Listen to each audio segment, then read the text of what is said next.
Oh, les lunettes, votre agence de vue est désormais ouverte à Weiho, tout juste en face du collège d'enseignement général.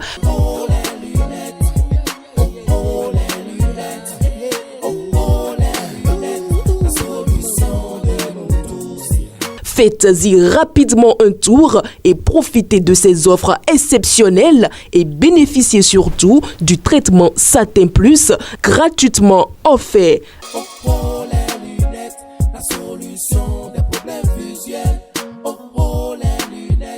Ah, oh, les lunettes, votre vision, notre priorité.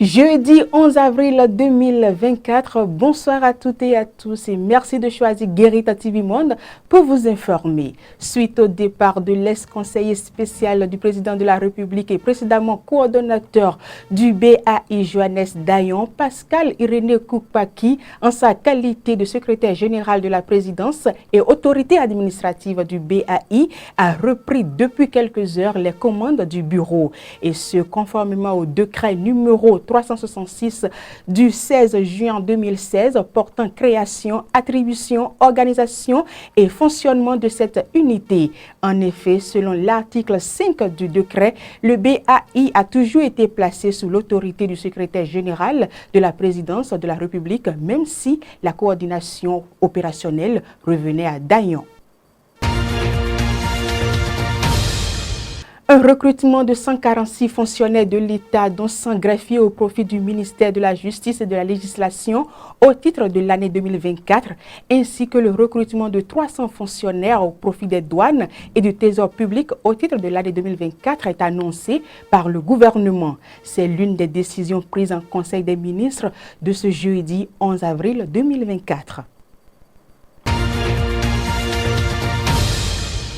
Nous poursuivons ce flash info. Maître Denise Erouzou Gainto est poursuivi par la Criette pour une affaire de plus d'1 milliard de francs CFA. En effet, le compte rendu du Conseil des ministres informe qu'en août 2016, l'accusé notaire occupant la charge créée par décret numéro 97-329 du 17 juillet 1997 à Cotonou a saisi par courrier un de ses confrères avec lequel elle n'a établi aucun contact de principe pour le charger d'assurer son intérim pendant son absence.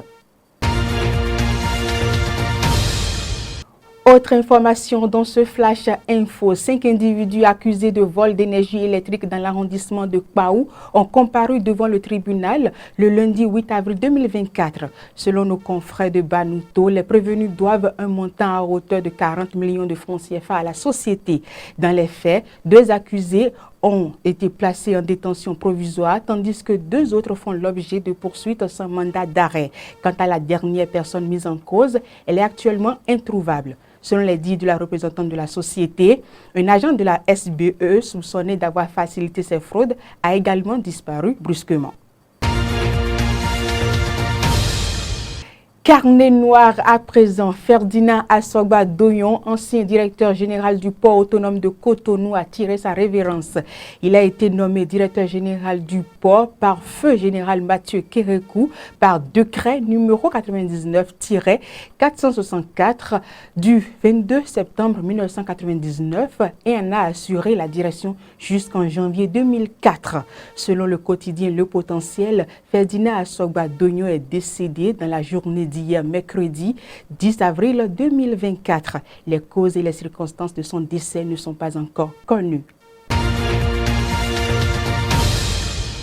Une note en interactualité pour finir ce flash info. Suite à la décision de la junte au pouvoir, le Haut Commissariat de l'ONU aux droits de l'homme demande au Mali d'abroger immédiatement la suspension des activités des partis politiques. Ce nouveau tour de vie survient alors que les militaires viennent de manquer à leur engagement, pris sous la pression de la communauté économique des États d'Afrique de l'Ouest, CEDEAO, de céder d'ici le 26 mars 2024 à des civils élus la direction situation de ce pays confronté au djihadisme et plongé dans une profonde crise multidimensionnelle depuis 2012.